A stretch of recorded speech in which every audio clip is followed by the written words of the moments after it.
bodybuilding competitions and his 1995 National South Jersey Championship. Dr. Bilella will be discussing how to structure your program to get the optimal rest and recovery time for individual body parts, taking into consideration the overcompensation principle. Key exercise to avoid will also be reviewed along with post-workout macronutrients and micronutrients for maximal recovery and growth. So prepare to be educated and entertained by Dr. Tom Bilella. Thank you.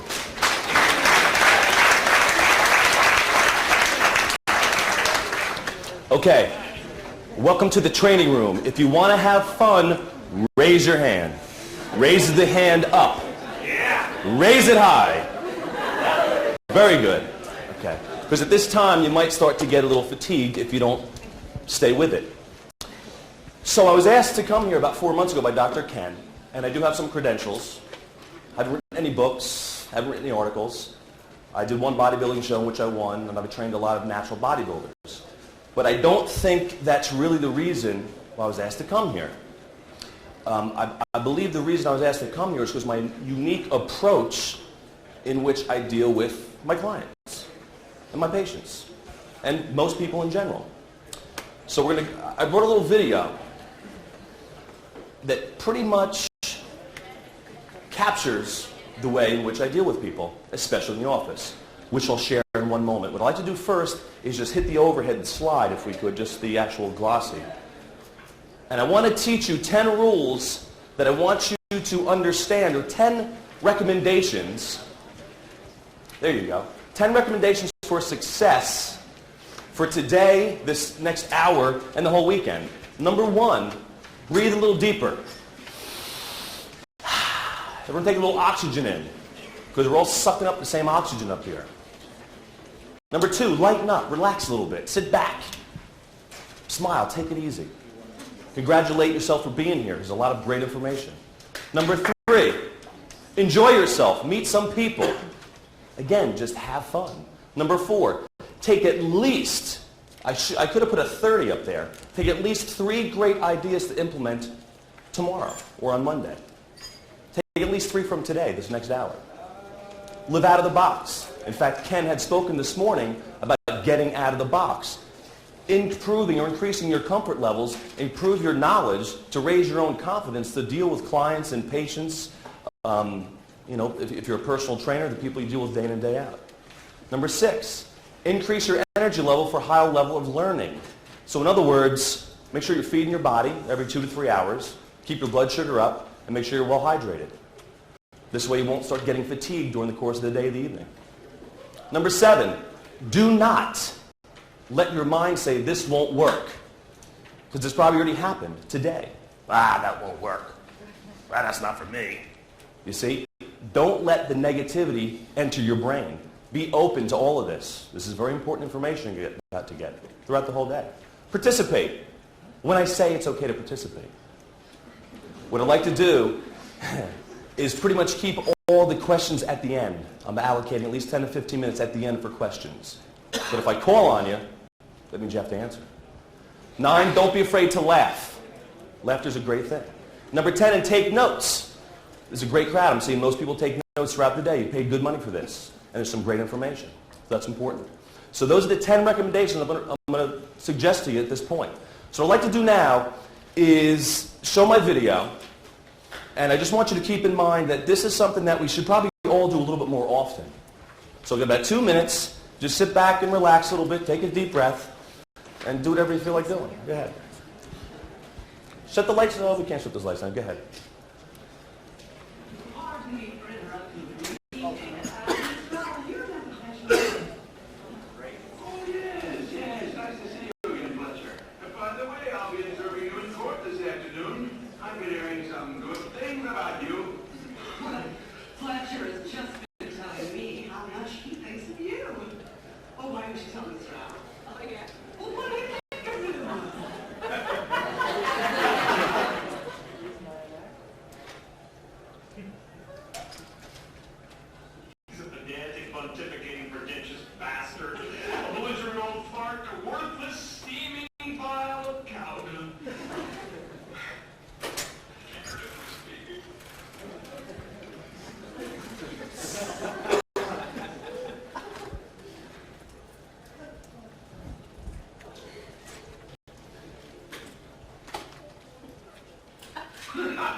That pretty much sums it up. Thank you.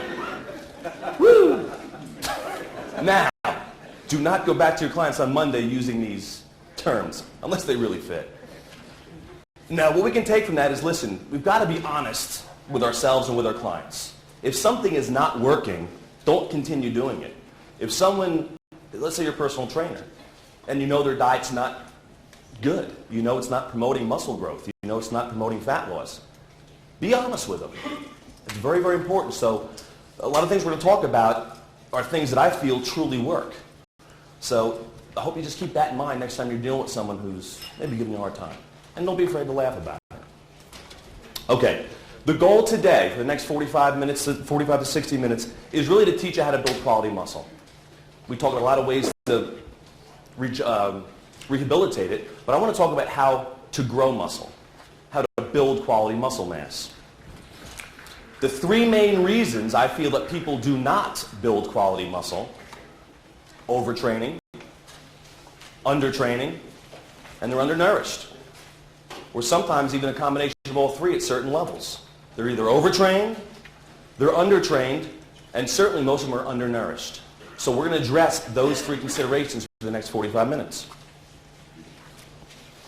I believe that there's going to be like a revolutionary approach to the way you're training. What I'd like to do now is show some slides. This should show some of the clients I've worked with in the past, my own personal before and after pictures, so you can go, whoa, maybe there's something to this. So it can really gain your attention for the remainder of the talk. So can we put the slide projector on? Is that possible? That's perfect. That's beautiful. This is a guy I trained for 4 years. He had made tremendous transformation, and you'll be looking to see him in the next men's fitness, I think, this year.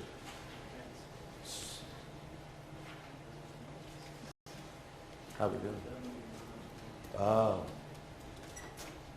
I got to do something? Okay. Those are legs. And above that's a torso. This is, his name is Dwayne Ball. I don't know if we can put that down a little bit. But he's a natural bodybuilder. And I worked with him for about 6 months. And he's about 22 years old. And he's never taken steroids in his life. And that's about 6 days out before a show. And that's good quality muscle. And he did a lot of what I'm about to speak about today. So I guess I can flick to the next one. All right. There's people's heads on my friend's butt. Okay. He said, anyway, this is my friend Eddie Hernandez, who's another natural bodybuilder, and he's one of the top guys, and again, there's some quality muscle there. Randy, this is her first show, and she did a lot of the principles we're about to talk about as well. There's a legend. That's a legend. Wow. That's one handsome devil. Oh yeah. Woo! That's the side ab shot. Flex Wheeler consulted with me quite a bit about this particular pose. This is January of 1995, and the picture I'm going to show you are about 5 to 6 months later. I did one natural bodybuilding show. I swore I'll never do it again, because it was by far the toughest thing I ever did with respect to nutrition and just the discipline. To run a practice and train for a show and diet properly, as anyone here who knows, is very difficult. But I've made some good changes. This is about 6 months later. Notice how happy I am, smiling ear to ear. And not like Eddie Hernandez, but for 6 months, some good changes, a good quality muscle. Never done steroids.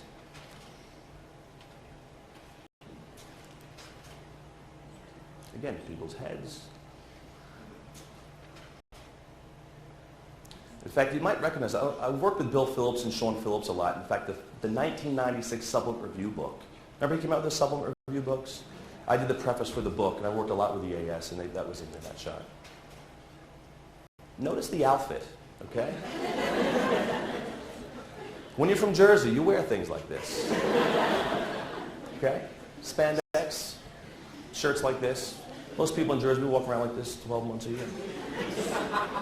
And yeah, okay. Where are those legs? There they are, okay.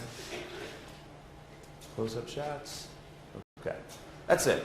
So, hope just want to gain your attention. to go over what we're going to go over. So now we're going to hit these slides here. I want to talk about what happens when you stimulate a muscle or when you train. You have to understand the physiology of what's actually happening. Oh, wrong way. Good. So what slide do we have there? Hope they're in order. Yes. This is in your notes. I hope it is. We're getting it. Oh, yeah. Okay. What happens first, it's a little bit foggy, but we're going to get it. You're stimulating the muscle. There we go. Right in through here. That's working out. You're actually stimulating the muscle. You're breaking down the muscle fibers. That's the goal of weight training. We know this. What happens immediately afterwards is something called fatigue. And you know this. If you train legs on Saturday, if you squat heavy on Saturday, if you try to squat heavy again on Sunday, are you as strong? There's no possible way. You're much weaker. Your body has been broken down. You're in the recovery. You're in the fatigue stage. Then you're going to go way down to reduced capacity and then start to come back up into what's called the recovery zone. Then you're going to start to recover if everything is right, if all the nutrients are there and the sleep, etc. Then you're going to reach a phase right here. It's called the overcompensation or super recovery phase, which is a unique window of opportunity for you to train that muscle again. When you train that muscle, actually the muscle at that point is bigger and stronger than it was than before you trained the muscle. That's the goal of weight training. That's the hypertrophy. That's the stress response. But what you have to understand is you have a limited window of opportunity right there to train that muscle. If you miss it, you miss it. You see? So it's critical that you understand when to train the muscle again. So let's go to the next. The training principle that really, this is a lot of, I stole this from Sean Phillips, who stole it from, I think, Fred Hatfield. This is not my material. But I said, Sean, I got to do a program in like 3 months. I got nothing. But I use this. So I stole this information. What happens is this. A lot of people look at graph 2A. The result of missing the window of opportunity, if you wait too long to train that muscle, you're going to miss that supercompensation, overcompensation phase. And then you go what's called into involution. Right here is overtraining, and some of us do that. You train the muscle when it's recovering. Again, you're going to go backwards, which is obviously not the goal of training. Number 3 is where you hit it right. You can see like a graph going up. You're now training the muscle at the supercompensation phase, which is when you want to train that muscle. See, in my opinion, most training programs have not worked, or they've worked. I'm not so arrogant to think that nothing's ever worked before. But what happens is like a typical split, like training chest, shoulders, and triceps. Usually you're going to train chest, shoulders, and triceps again. Each one of those muscles are going to respond or rehabilitate or regenerate or go into supercompensation at a different time. So go to the next slide. And let's talk about that. The major flaw of most programs, there it is. What will happen is, let's say we trained chest, shoulders, and triceps. You've got 3 different muscle groups that you're training. What you're going to see is that each one of those muscles is going to recover and go into that supercompensation at a different time.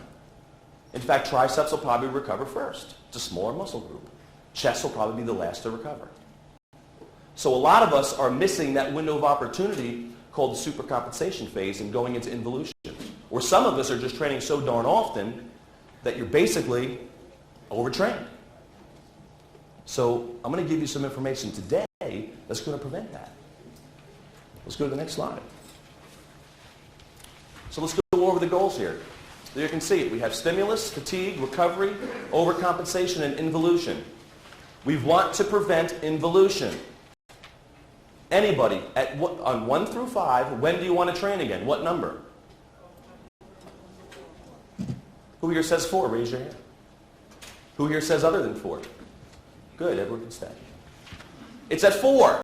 That's what you have to do. You have to train during the overcompensation phase. The muscle is larger, and the muscle is actually stronger than it was before you train with weights.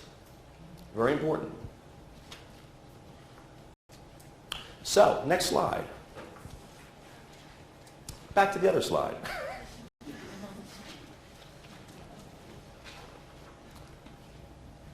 Next slide, sorry. Just making sure you're listening. See, Andy doesn't like to listen to me, but now I got him. He's got to do what I say. Maybe not. So we're going to get into actually muscle groups in a moment. Let's just talk about recovery, because fatigue and recovery, this is a critical component to getting big or putting on quality muscle. We're going to an anabolic state, because a lot of us are consistently in the catabolic state because of the way we're training and the way we're eating, of course. So obviously we're going to get into more detail, but recovery, getting big, means you got to do the right things. Good nutrition. We're going to talk about good nutrition from a macronutrient and a micronutrient standpoint. Good nutrition, there's 7 components of good nutrition. There's your macronutrients, protein, carbohydrates, and fats. There's your micronutrients, vitamins, minerals, and enzymes. And there's something called water, which makes up your 7th nutrient, which is, of course, one of the most important of all the nutrients. We're going to talk about today the right balance and level of all these nutrients. Proper supplementation, we're going to touch on that. Got to sleep. Just like a baby sleeps all the time. The baby is constantly growing. We've got to get our rest. Positive stress-free attitude. You can't say enough about that. Main, I think, touch base on, the mind-body connection. If you're staying in a stressed out place mentally, if you're not doing some deep breathing, if you have a tough job, you're stressed out, any of these things are going to prevent proper results. It's going to raise your body's cortisol level from a mental standpoint. So it's important that you do something to reduce that stress. Things that will hinder your ability to recover, again, there they are: lack of sleep, alcohol and drugs, stress. Things that will help you: massage, hot tubs, whirlpools, meditation, stretching. All these will improve your ability to recover from the workout you did a day or 2 prior. Excellent. Any questions thus far? Because I'll stop at this point. Hot tub after training. Is your girlfriend with you, or where is she at? Your wife. Okay. Who would you prefer to bathe with? Perfect. Do they know each other at this point yet?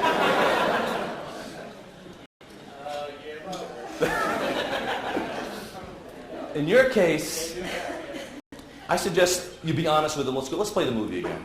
No. I say we just get on the table. Hot tub after training. Who here says yes? Raise your hand. We think it would be a good thing. I think it would probably help recovery. Yeah. Because I had a hot tub after a good workout. Yeah. I had a protein shake and Yeah, I think that's great. That's perfect. No doubt. Just make sure you're going to drink enough water. Make before and after, maybe it's inside. Perfect. And in my opinion, if your girlfriend and wife are in there, I would booze it up. It says no alcohol.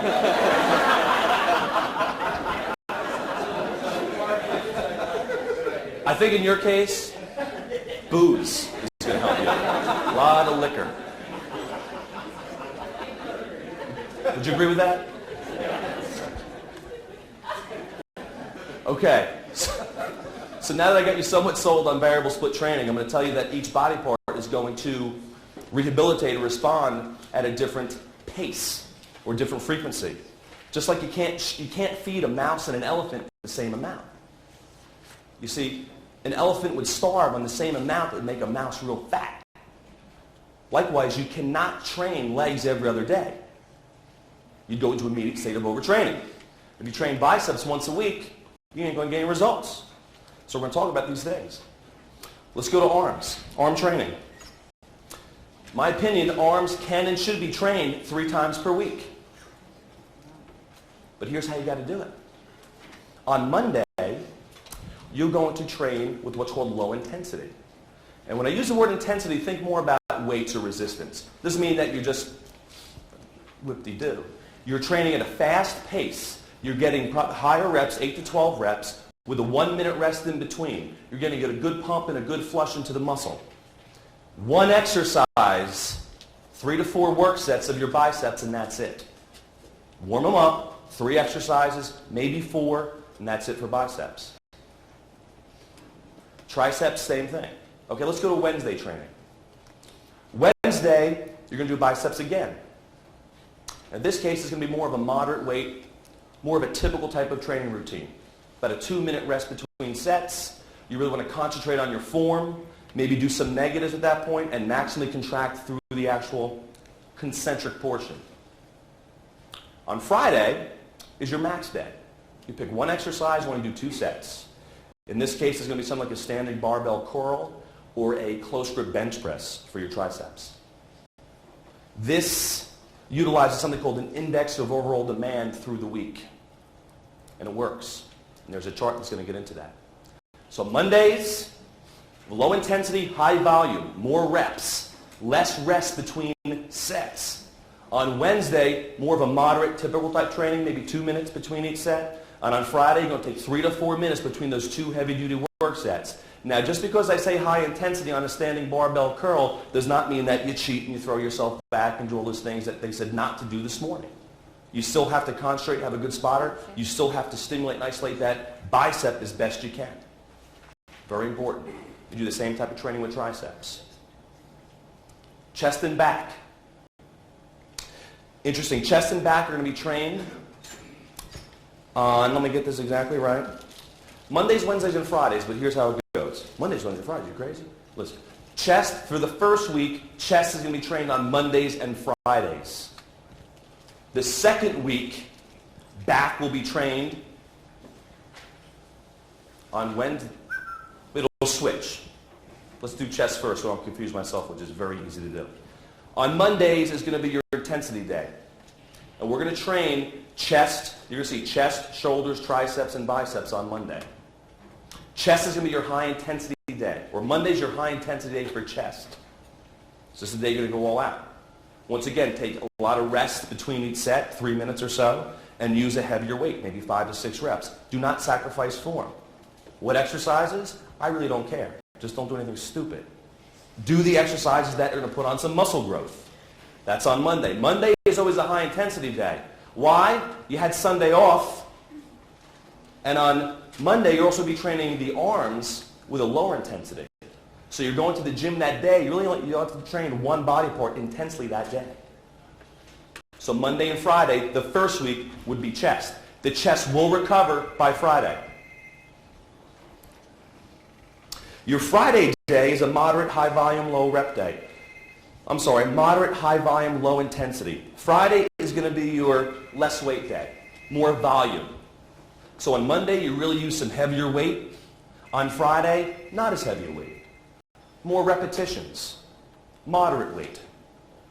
That's Mondays and Fridays. This is in the notes. Wednesdays, go ahead. Oh. Is that okay? That's the answer. Let's bring him right up here. I'll take it. On Wednesdays, it's going to be, you're going to start with like some low reps and work up to some high reps, or even the opposite. You're going to be really breaking up the type of training that you're doing.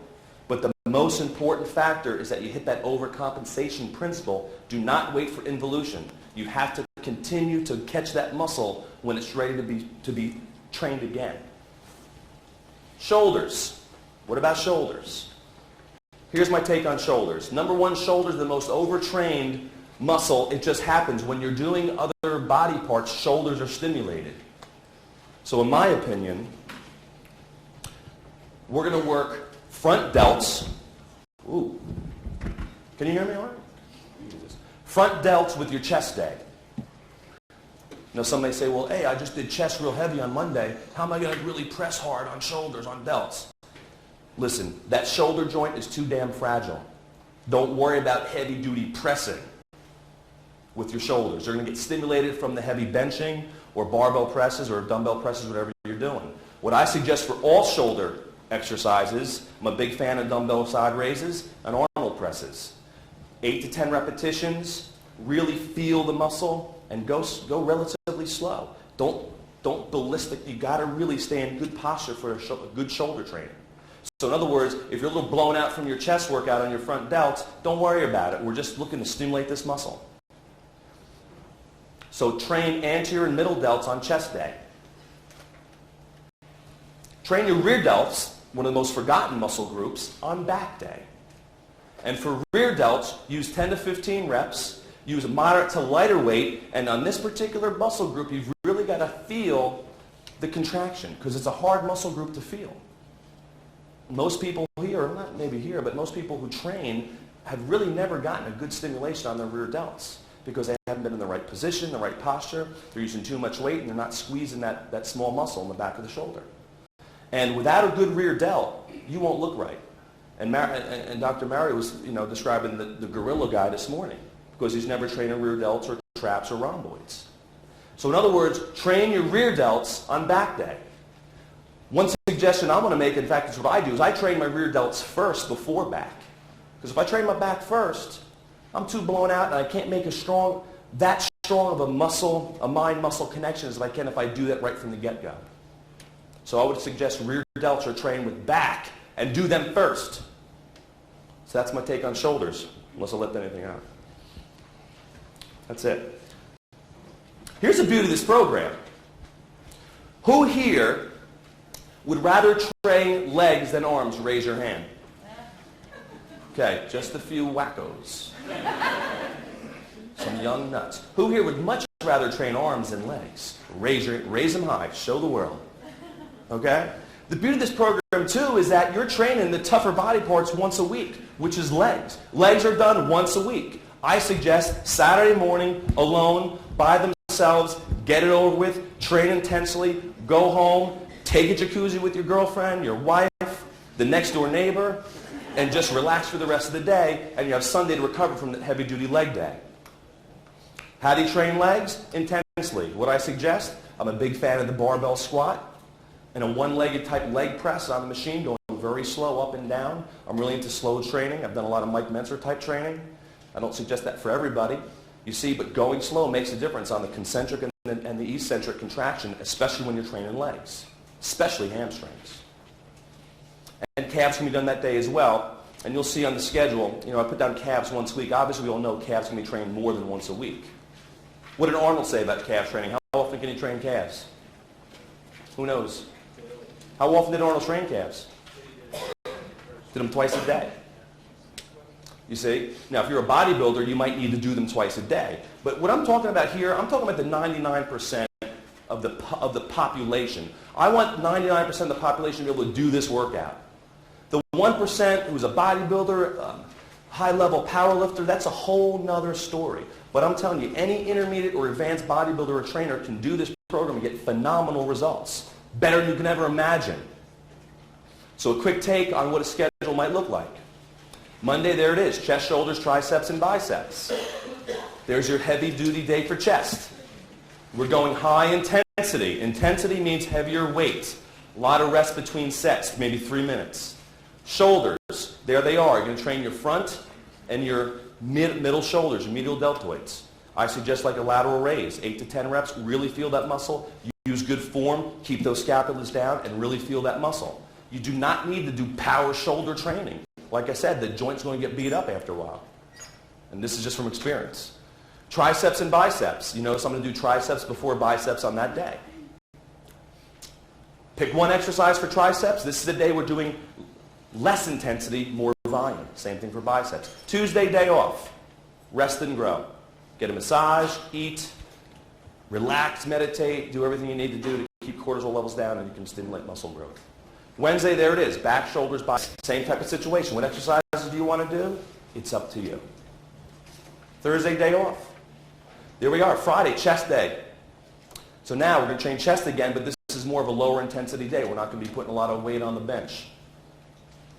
And there's the triceps and biceps. Now, real important. This is the day for triceps and biceps. 2 sets of something heavy, high intensity, like a standing barbell curl or a close grip bench press.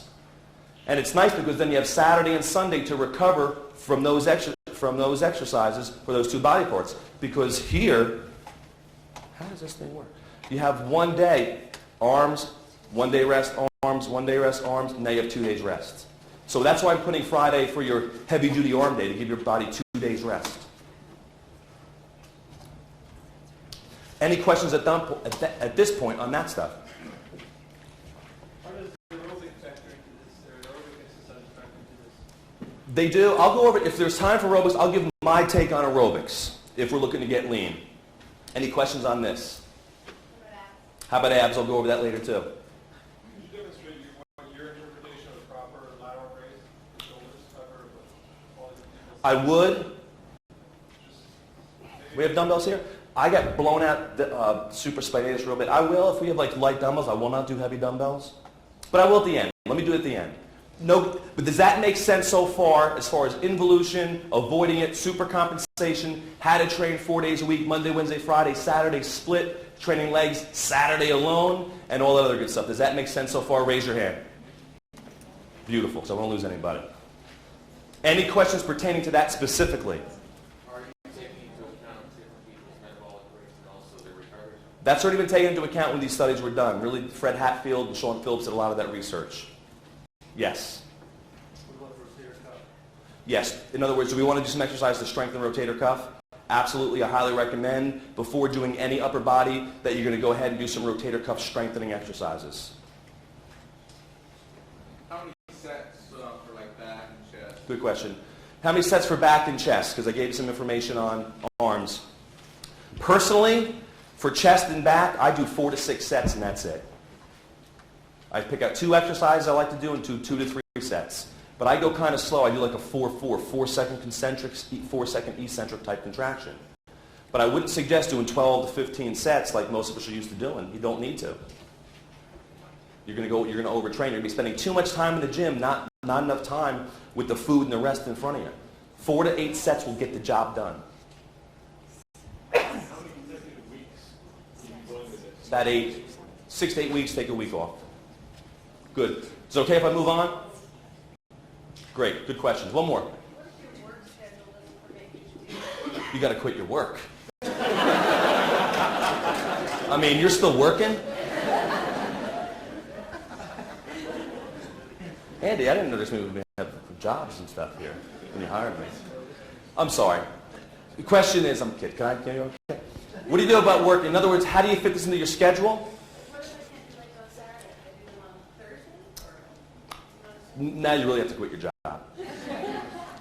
You can. I'm trying to give you an ideal way. You can still kind of make this mesh into your life, so to speak. You see, that's the hard part, is how do we make this fit into our life? Because again, I'm talking about the 99%, not the bodybuilder, not the power lifter, not the elite athlete. So ideally, I like training legs alone on Saturday because I wake up, that's what I have to do, I get it over with, it's done. Monday through Friday, I'm working with patients, I'm taking phone calls, I have 12 to 14-hour days. That's not a day I personally want to train legs at 2 in the afternoon and then see 30 patients at night. I'm dead. So, in other words, are you off on Thursdays? No. Can you take off on Thursdays? Can you take off Mondays and Tuesdays? In other words, I would suggest that you definitely take off as much as you can. Join my friend in the jacuzzi. How many does that jacuzzi fit? You can use a few more. No problem. How long does a typical Monday, Wednesday, Friday strength training workout take? Good question. No more than 45 to 50 minutes. 60 minutes max. Because keep in mind, for bis and tris, you're doing 2 to 3 sets. For shoulders, I'm doing maybe 3 to 5 sets. I'm not doing a lot of sets, man. Realistic in 30 minutes? 30, no, I didn't say 30. Is it realistic? No. That'd be pushing it. But again, you know what? To do this concept, we're still looking for involution. If you can only get 2 sets in the body part or 3 sets per body part, but follow this protocol, you're going to get gains. One more. Right here. Oh, I'm sorry.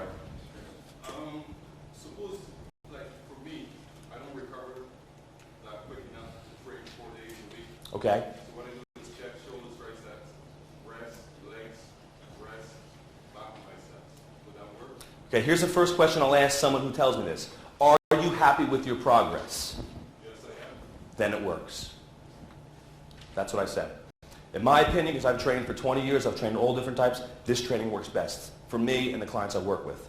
So, let's get into now how you recover. What do we need to do when that slope is going down? We're in the recovery fatigue phase. What do we need to now do? This is a little crude, but it will work. First of all, the first thing you have to ask yourself, how much energy do I need? How many calories do I need? Here's a crude assessment.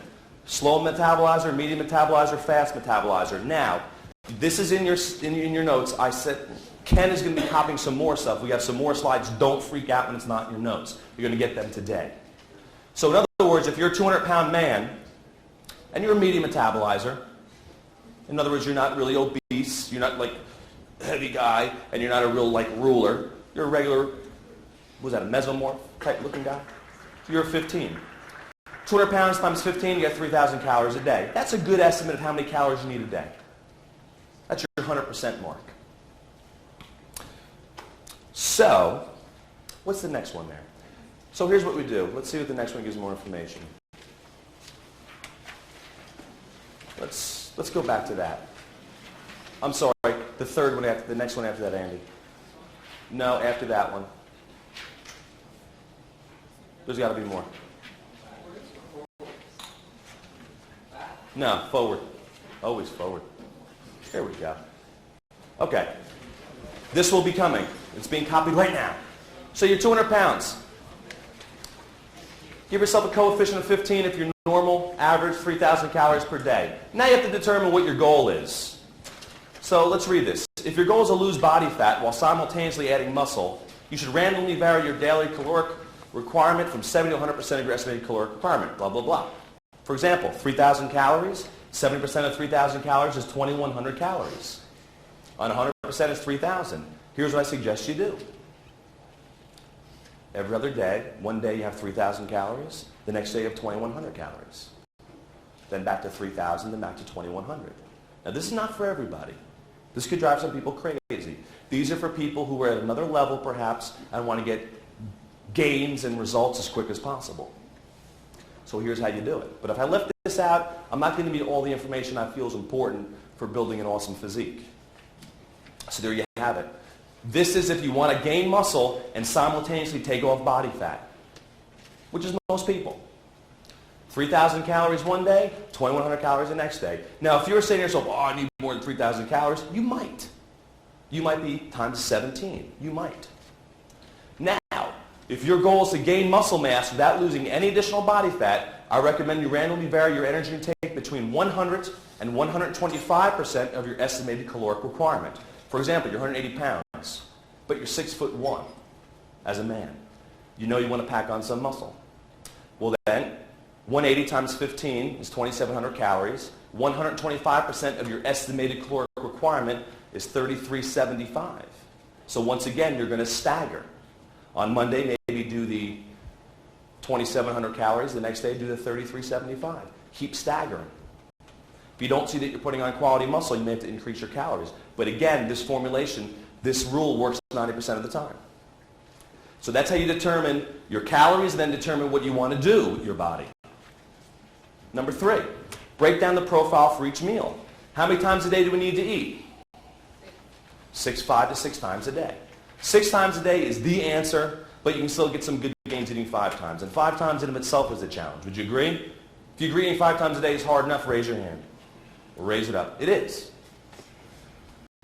So what you want to do is you want to take your caloric requirement, 2,100 calories, divided by 5 meals. You're looking at about 420 calories per meal, ideally. Meal patterning, this is called. If you got a 3,000 calorie day, divide that sucker by 6, you got 500 calories per meal. So let's see macronutrient profiles. So we'll go to the next slide. There's a lot of controversy on how much protein, how much carb, how much fat. This works for me. This works for most people, I find. I recommend 35 to 40% protein to build quality muscle. 40 to 45% in the form of carbohydrate. And most people can do about 20% fat. Some people can do 30% fat, 33% fat. Dan Duchesne says the isometric diet's the way to go. Listen, I find I get lean on 20% fat. If I'm looking to get super duper lean, bodybuilding type thing, I even bring it down even more.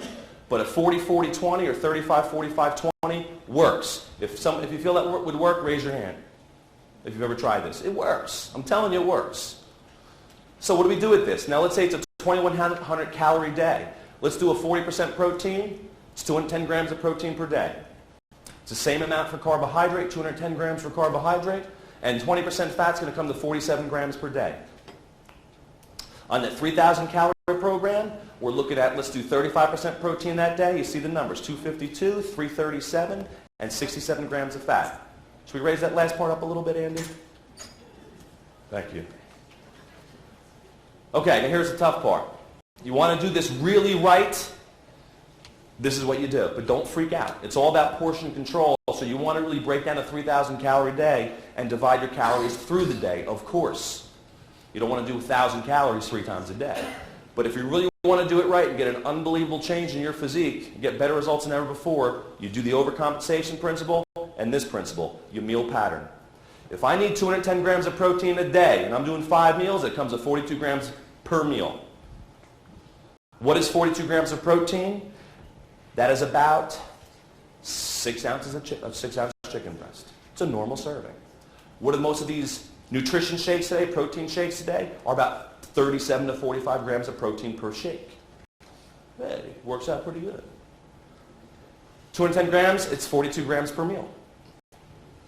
Like a sweet potato, it's about 6.5 grams per ounce. So it's about 7-ounce sweet potato. Some medium-sized sweet potato.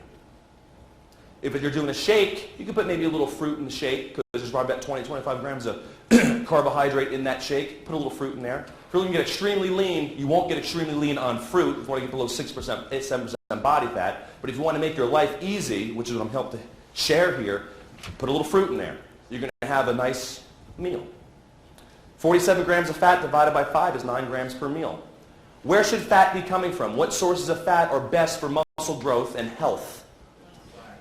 Flax oil, very good, because they contain what?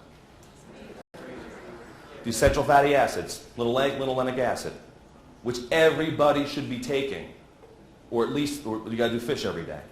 But that might not be too good either because of the potential toxins in fish, you see? So you got to be doing flax oil. Another good source of a growth fat actually comes from red meat. You know, if you're a guy here and you train, who here knows that when they eat red meat they grow? No doubt about it. So, ladies too. I mean, if you're looking to put on muscle, get your fats from red meat, lean red meat, and flax. So there's the meal patterning. Next slide. Supplementation. We could go on. We could do a whole program. We could do a whole day on supplementation. Boy, that would be a good way to go. Woo! But Bing. Where's Ming here? Oh God, help me. Anyway, anabolic supplementation. Hold on, give me a few more minutes. Number 1, creatine. Everybody here has heard of creatine. Most people here have taken creatine. Creatine works. I'm not going to go over my favorite brand, but creatine works. Get a reputable creatine. I believe that the load phase is important. Some people say, I don't need the load phase. Muscle Fitness says, Joe Weider, Bill Phillips is trying to make money on the load. I believe the load phase is important. When I recommend creatine, I recommend the load phase. Does everybody here know what the load, anybody not here know what the load phase means? Which means simply this. For a certain period of time, you need to really load up on the creatine. For example, load phase, 30 grams a day for about 5 days. And you take that in divided dosages. So about 6 grams a day, 5 times a day. That's a lot. I could have put 20 to 30 grams. But I'd rather give you too much than too little. A lot of times what I do is look at the label and put a little more in. It seemed to work. Maintenance phase, 5 to 15 grams per day. When's the most important time to take your creatine? Post-workout. Post-workout, exactly. Your muscle cells are going to be like sponge and magnets to suck in the creatine. Creatine is a necessary nutrient for recovering muscles, for regenerating muscles, for getting bigger. Glutamine. You need glutamine. There's people who take even more than 5 to 15 grams a day, but glutamine, in my opinion, I get better results from glutamine than creatine. Glutamine is the most abundant amino acid in the body. It's not an essential amino acid simply because your body can make it, but doesn't mean you don't need extra glutamine. If you're training with weights, you need glutamine. If you're running more of if you have an acidic type of diet, if you're doing 250 grams of protein, you're going to have an acidic type of diet. Glutamine can help balance your body's pH. Glutamine is important for your digestive tract and your immune system. You see, what happens is, if your digestive tract, the epithelial cells of your gut, utilize glutamine as their main source of fuel. Your immune system is fed by glutamine. If you start running low in glutamine, or if you start feeling sick, guess where your body's going to go and get glutamine? Your muscle cell. Just like it'll go to the bone for calcium. You see? So glutamine, 5 to 15 grams per day, divided dosages, key, post-workout before bed. HMB. I believe HMB works. In fact, the harder you train, the more necessary it seems to become. HMB is a derivative of the amino acid leucine, one of the branched chain amino acids. We used to say branched chain amino acids all the time.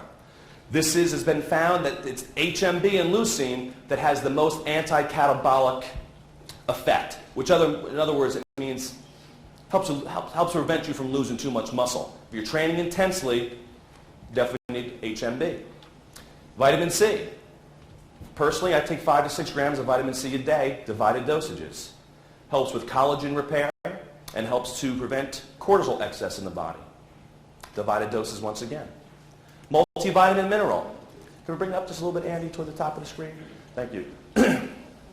I'm big on taking high quality vitamin mineral preparations. Now, men, go home, check your multivitamin. If you see iron in there, throw it away or give it to your sister or one of your girlfriends in the jacuzzi who is hopefully still menstruating. Hope you're not in the jacuzzi with a postmenopausal woman. Are you? Very good. Because if I go to his house and he's got a 7-year-old lady in that jacuzzi and he's bragging in front of all you people, there's going to be hell to pay. Okay. Iron will build up in a man's body and it can be very detrimental. It creates free radicals in the body. You don't want it. 6, antioxidants. We can spend a whole day on antioxidants. Basically, if you choose an antioxidant formulation, the key nutrients you're going to be looking for are vitamin E, selenium, N-acetylcysteine, glutathione, grapeseed extract, and lipoic acid. Personally, I take 2 to 4 a day. I usually take 2 in the morning, empty stomach, 2 post-workout. But at least get 1 a day. With the amount of pollutants and toxins in the air and the amount of muscle breakdown you're going to go through when you train, antioxidants help protect your DNA and your muscle cells. Water. I mentioned that as one of the top nutrients. Water, if you're not drinking enough water, you will never get results. The water is like a river that runs through your body that's going to deliver the nutrients to your cells and remove the waste. Muscle, you know, is 73 to 77% water. You know that when you're drinking enough water, you have that full feeling. When you're dehydrated after you drink all night long, maybe in the jacuzzi, you just had too many, there's chicks everywhere, you wake up flat as a pancake. You ever had that experience? Yes, he has. What's the first thing you go for to get your body going again? More water. He wants to drink water, so hey, maybe the next time he wants to booze it up all over again. Go for it. But you got to drink the water. How much water? 60.66 is a good coefficient. If you're 200 pounds, you need about 132 ounces of water. It's about a gallon. Or it is a gallon. It's about a gallon of water. Here's a key.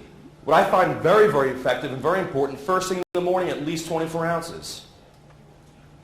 You haven't had water for 6, 7, 8, 9, 10 hours. Your body is thirsty for water. At least 24 ounces first thing in the morning. Plus, now you're ahead of the game.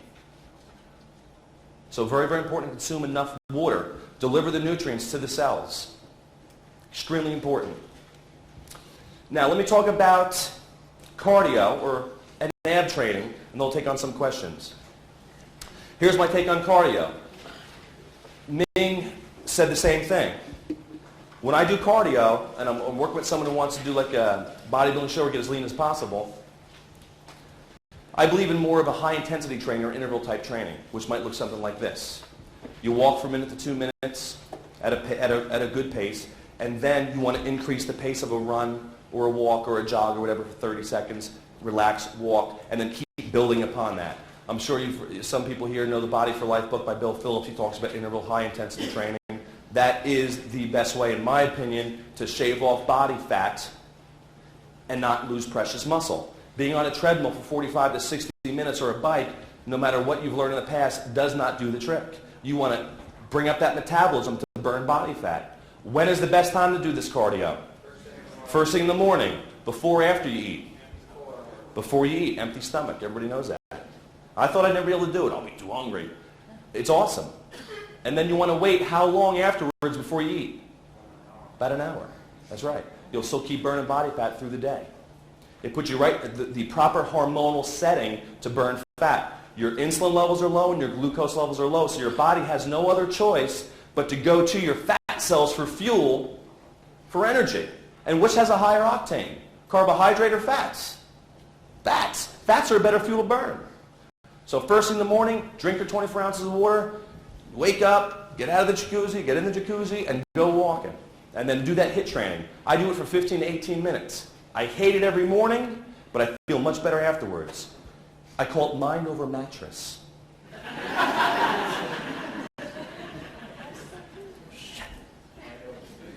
Mind over jacuzzi. What else are we going to talk about? Oh, ab training.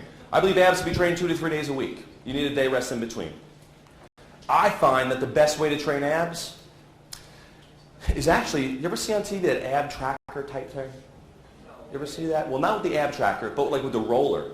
And if you can do it on certain angles, because you're going to get an eccentric type contraction. Because I've seen people do crunches and this and that and sit-ups and hanging leg raises. And again, it's so hard to isolate that rectus abdominis muscle with the psoas that I find once I started doing more of the roller type thing, it's that it was big in the 70s. You ever know what I'm talking about? The wheel with the stick. Roll it, you know. Then you put your legs up, put your legs down. It's awesome. 2 to 3 days a week. Takes 5 to 10 minutes. What about the ab bench and Ironman? Great. I think I've used that once. Awesome. But unfortunately, when I finally get a chance to go to the gym now, I got 35 minutes. So I try to do my ab training for 5 minutes at home. So I'm in and out of the gym. That's all the time I have. But if you have access to awesome equipment in the gym, certainly utilize it. And abdominal training or quality abdominal muscles are built with resistance. So you have to use some weights usually. Now a woman might not want to do that and get those blocks. Maybe she just wants to get a flat tummy. That's a different story. But a man, if you have the immature abs, you've got to use some resistance. That's my take on abdominal training. I think I covered what I wanted to cover. Now we got 10 to 15 minutes to do questions and answers. This worked out perfect. You did your calculation of protein there. Is that just from a good protein source, or are you taking into account the protein you're getting from your sweet potato? Good question. His question was, when you're calculating your protein level, say you need 250 grams of protein, are you counting like protein you might get from like a sweet potato or something? Actually you do. I think it's like 5 to 6 grams of protein from a sweet potato. But I understand that that's not a complete protein, and it should be consumed with a quality complete type protein. Good question. Yeah. After the workout, do you have a specific recommendation for carbohydrate intake? Because Yeah. I know specific meal replacements have, say, 40 grams of carbohydrate, but everyone's different. Yeah. So does everyone be different now? His question is, after a post-workout, should your carbohydrate intake be a little different? Should be a little more. And the question is, if you're a hard gainer, if you're looking to put on muscle mass, I think that's an opportunity to feed your body more. And some people 80 to 100 grams of carbohydrate. You have like at 30 to 60 minutes that's non-insulin dependent to shuttle glucose into the cells. But for most people, again, I find their ultimate goal is to get leaner. So sometimes I'll even suggest for 30 to 60 minutes you do not eat. You consume plenty of water and then have a carbohydrate protein meal. But for a hard gainer, young guy, you're looking to put on 10 pounds of muscle next 3 months, consume substantial amount of carbohydrate post-workout. Charles Bowler says 2 grams per kilo. Yeah.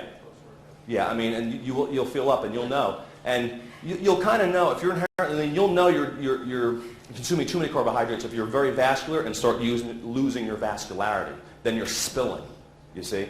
But if you're vascular and you're lean, you can consume those carbohydrates. And there's certain people, like 15-20% of the population, boy, they do great with carbs. They can keep on carbing up, but that's not the majority. Are EFA capsules any good, or should you go with the liquid? EFA capsules are good, but the problem here is that one capsule is usually 1,000 milligrams or 1 gram. And we're talking, a guy needs 40 to 60 grams of fat sometimes even more. That's a lot of pills you got to swallow. So personally, it's more cost effective, it's safer, more bang to the buck. 1 teaspoon is 4.5 grams of fat. So it's easy to put in your shake, put on your salad, take it off the spoon, do whatever you want to do. So I suggest that you just do a straight oil. What are your thoughts on relaying this information to people that have had a kind of a standard line of thinking of this food diet for years and years? I missed the last part. Somebody dropped it before. Sorry, people that are trying to make the transition from Canada's food guide, being highly active, into the sports nutrition 40-40-20, and the controversy that surrounds the two. Yeah. In other words, how do you teach or get this point across that this macronutrient ratio is better than what they're doing? Is that your question? Yeah. And what are they suggesting now? What are you referring to? Well, they're suggesting a lot of times that this is, I've heard from different people that this is not incredibly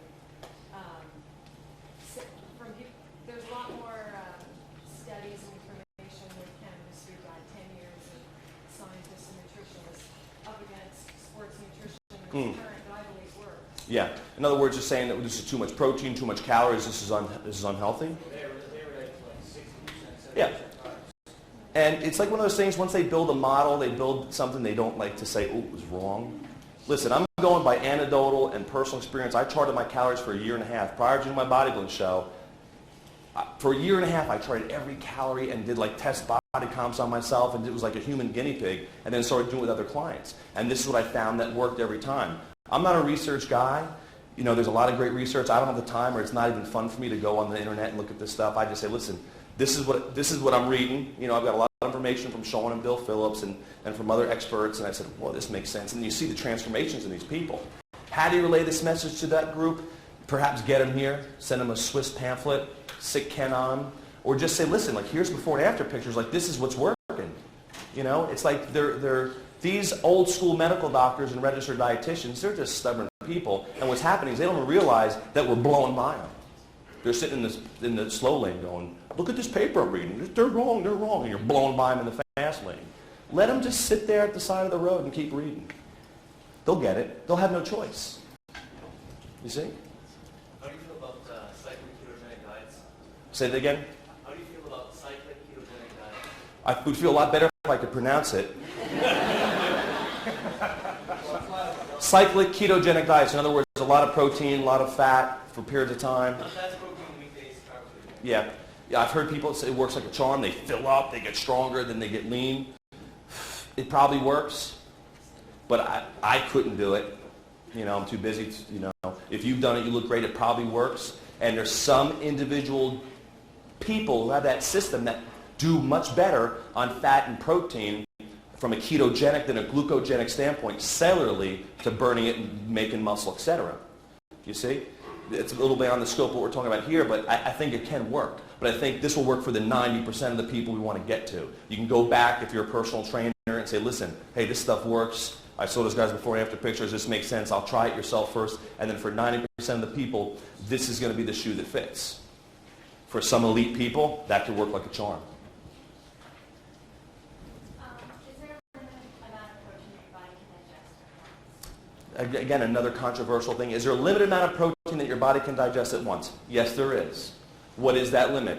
Well, we don't know. In healthy adults who are athletic, who are chewing their food, not drinking a lot of liquid when they eat, I'm telling you, you can handle, you know, as a woman, 30, 35, 40 grams of protein, especially post-workout. You got to chew your food. You got to relax. You got to make sure if you've experienced any belching or bloating or fullness, you might need some digestive enzymes that break down that protein at first.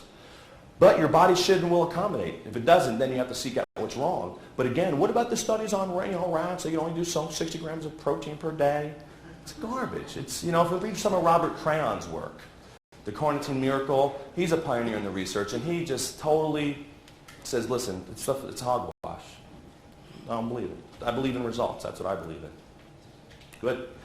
I just wanted to clarify, to try to lose weight and maintain muscle, what you're supposed to do in terms of the ratio. Okay. Calories.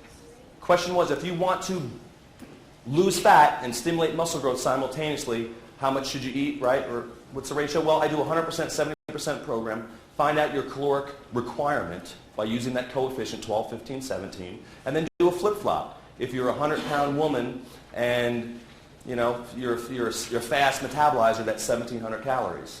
You want to lose weight, you know, do 70% of that and keep flipping it back and forth. And should you eat carbs and protein, and what ratio? Usually the ratio is going to be a 1-to-1 ratio or darn close to it. You know, some people can handle a little more carbohydrate, but I feel that you get the quickest and best results more of like a 40-40-20 type thing, where your protein and carbohydrates are pretty darn close.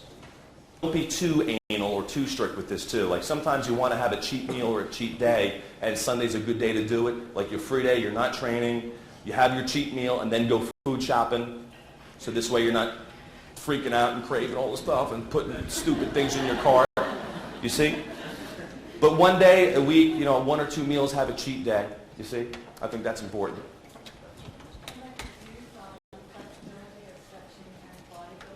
My views on flexibility and stretching and bodybuilding? Well, I suggest that we just bring Ming and Dr. Mario up here and let them go at it. I think that would be an excellent fight with the Brazilian Jiu-Jitsu jujitsu and the power squatting, and I think it'd be awesome. So let's create some controversy here. Because we still have a day, we still have some time. Hey, listen, I stretch before I work out, 3 to 5 minutes. I get warm, I stretch out. I do like a little stretch and flex between each set. I don't know if it works. If I train bicep, I stretch my bicep, I contract it. So I feel that stretching is important, but I'm not an expert like Ming is with respect to the type of specialized stretching. He's the expert on stretching, no doubt about it. So is Ken. I feel before leg day, I do stretch out my hamstrings and my thighs and my calves. I do that for 3 to 5 minutes, and then I'm trying to get in and get out. That's my view. You specify carbohydrates, whether they're high glycemic Yeah. index, low glycemic index? Yeah, obviously you want to stick to your medium to lower glycemic index carbohydrates. You want to stay away from the sugars and the cakes and the white breads and the stuff like that. Of course, an authorized list of carbohydrates, your brown rice, your oatmeals. I think sweet potatoes are still fine, yams. I find most guys still do fine with potatoes, quite frankly, when they're mixed with like a chicken breast. What are your thoughts on the pro-hormones? Excuse me? What about on those pro-hormones? The pro-hormones, like the growth hormone releasers? They're being bought from the doctor pills. You know what? I took one brand like 4 or 5 months ago, and it seemed to work. But it was $100, and I said, I'm not spending another $100 on it. That's my take on it. I think that there's probably some validity there. It was a homeopathic, stimulating my own growth hormone release, and it seemed to definitely work. I recovered quicker. It seemed like I got leaner, but I really didn't know any information about it. And I think it's something that maybe, I feel that if you do this, you're going to get to your goal. And then if you need something, with all the stuff, the creatine, the glutamine, the rest, the 4-day workout, you will get to your goal. It'll be easy on your mind, easy on your pocketbook, easier on your body, and you'll prevent injuries. I don't know if we need to do all this stuff at the level that most people are at. That's my view. With respect to the super recovery, how much stronger can you be at the peak of that super recovery? And number two, that window of opportunity, I may have missed it, but is there a time frame or is there a telltale sign of when you know you could be in that window? The first question is, I find that, it's hard to put a percentage of how much stronger are you, but you will pick up that weight. Like when you're training biceps on Wednesday, and you will realize, you're like, man, this bicep is fuller. And I tell you, it is stronger. I think it can be 10 to 15% stronger, just trying to throw a number at you. Second question was? That if there's a time frame. signal that you would... It's usually about 24 hours. It's that day. So if you miss it, you miss it. But I'm telling you, and simultaneously, you keep doing those workouts, you will start to see the changes. No doubt. What is your stance on metabolic enhancers and caffeine? Okay, like the ephedrine, aspirin, caffeine stack. What's my stance on it? Like this.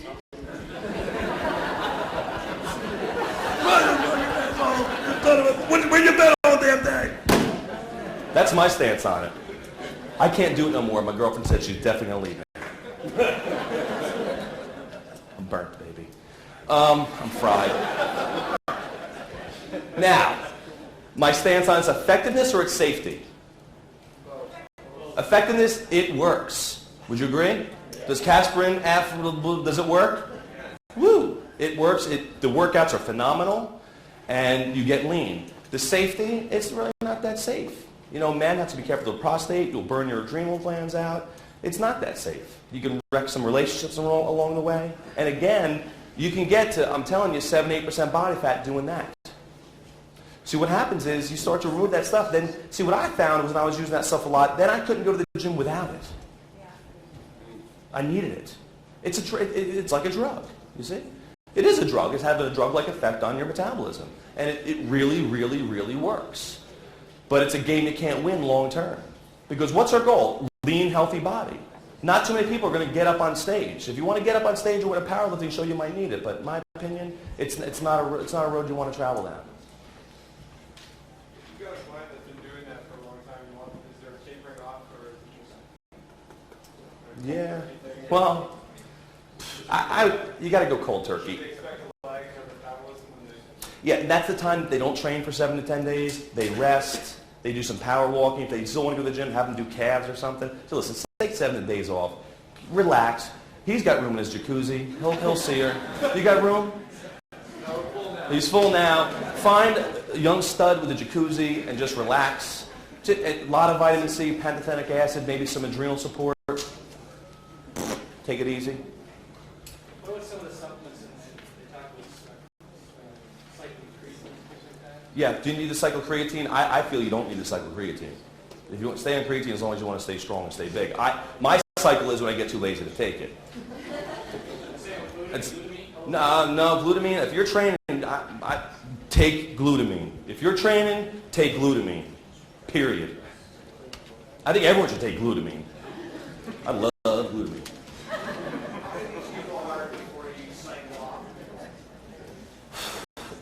In the old days?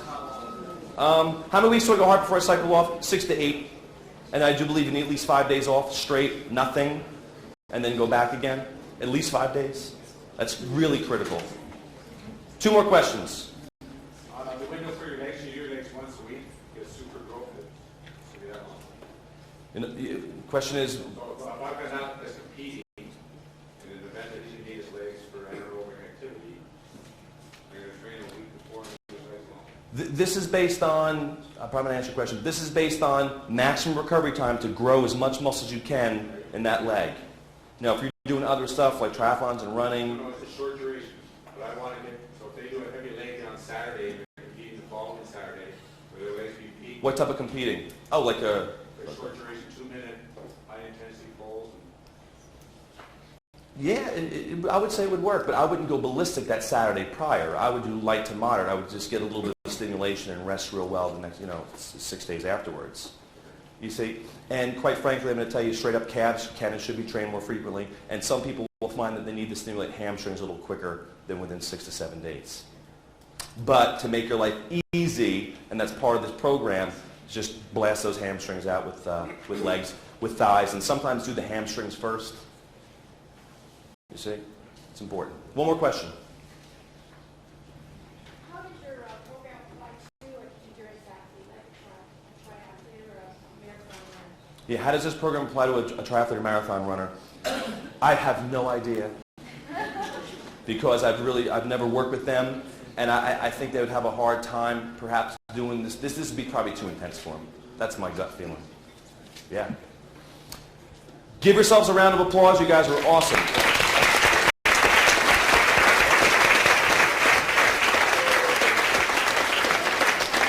Don't I get like a bird with a ceramic something? Where's Ken? There it is. I'm waiting for this damn bird.